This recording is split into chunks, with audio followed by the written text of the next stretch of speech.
আজকে আমি বানাবো ওটস আর চিড়ে দিয়ে দারুণ স্বাদের একটা ব্রেকফাস্ট। আর নিজের ইচ্ছা মতো কিছু সবজি এর মধ্যে অ্যাড করব।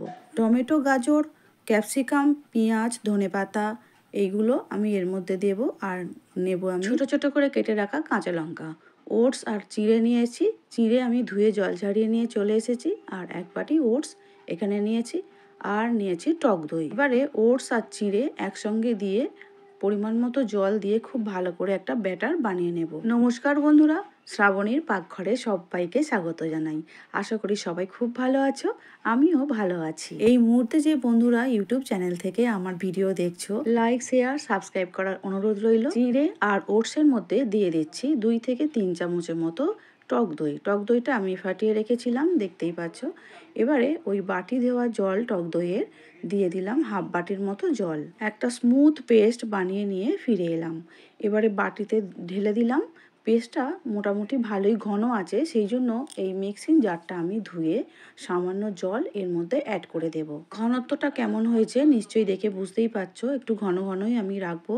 এবারে কুচিয়ে রাখা যে গাজর ছিল, গাজরগুলো এর মধ্যে দিয়ে দিচ্ছি। ব্যাটারটার মধ্যে হাতাটা ডোবানো আছে, সেই জন্য হাতাটা আমি এবারে তুলে নেব। এবারে দিয়ে দিচ্ছি কুচিয়ে রাখা ক্যাপসিকাম, দিলাম ছোট ছোট করে কেটে রাখা পেঁয়াজ। পেঁয়াজটা একটু বেশি দিয়েছি কারণ পেঁয়াজের স্বাদটার জন্য খুব ভালো লাগবে। দিলাম টমেটো কুচি, কাঁচা লঙ্কা কুচি, আর দেব ধনেপাতা কুচি। সব কিছু দেওয়া হয়ে গেছে সবজির মধ্যে। এবারে কিছু মশলা এর মধ্যে আমি অ্যাড করব। দিয়ে দিচ্ছি পরিমাণ মতো নুন। নুনটা দেবার পরে আমি হাফ চামচের মতো একটু চিনি দিলাম, যেহেতু সবজি দেব।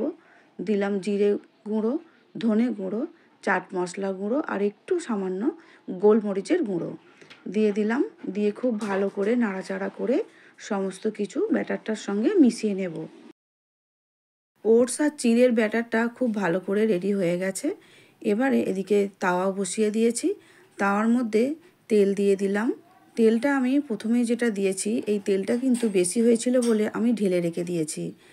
এবারে 2 হাতা ব্যাটারটা দেবার পরে হাতার পিছন সাইড দিয়ে যেভাবে গোলা রুটি বা সরু চাগলি করা হয় সেইভাবে গোল করে নেবার চেষ্টা করছি।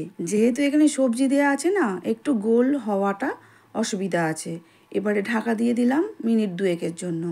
দেখতেই পাচ্ছ ওপর দিকটা ভালো করে শুকনো হয়ে আসছে।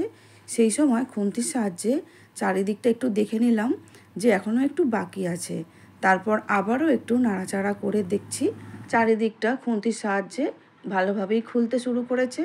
এবারে হালকা করে একটু তেল ওপর দিক দিয়ে ছড়িয়ে দিলাম। এবারে আবারও দেখছি ভালোভাবেই বেশ উঠে আসছে, আর কোনো চিন্তা নেই। তাহলে তুলে ফেলা যাক। রেডি হয়ে গেছে প্রথম ব্রেকফাস্টটা। দেখতেই পাচ্ছ খুব ভালোই হয়েছে। আবারও একটা ঠিক সেমভাবে 2 হাতা দিয়েছিলাম আর অল্প একটু তেল দিয়ে চারিদিক দিয়ে ঝরিয়ে দিলাম। আগের ব্রেকফাস্টটা যেভাবে হাতার উল্টো দিক দিয়ে গোল করেছিলাম, সেমভাবে এই ব্রেকফাস্টটাও গোল করে নিলাম। ঢাকা দিয়ে দেব আর মিনিট 2 এই অবস্থায় ছেড়ে দেব। আবারও 2 মিনিট দেখব কতটা কি হয়েছে, তারপর আবার খুলে ঢাকা খুলে একটু চেক করে নেব। দেখতেই পাচ্ছ ওপর দিকটা কতটা ভাবে সমানভাবে ফুটো ফুটো মতো হয়ে গেছে। আর অল্প একটু সাদা তেল আবারও একটু ঘুরিয়ে দিলাম।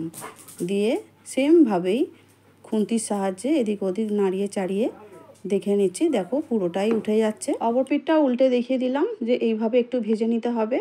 তারপরে একটা একটা করে প্লেটের মধ্যে তুলে নিচ্ছি। ওটস আর চিড়ের ব্রেকফাস্ট একদম রেডি হয়ে গেছে। সঙ্গে দিয়েছি কিছু ভেজিটেবলস। দেখো তো তোমাদের ভালো লাগে কি না, আমাদের কিন্তু খুব ভালো লেগেছে। এবারে একটা সার্ভিং প্লেটের মধ্যে তুলে নিচ্ছি।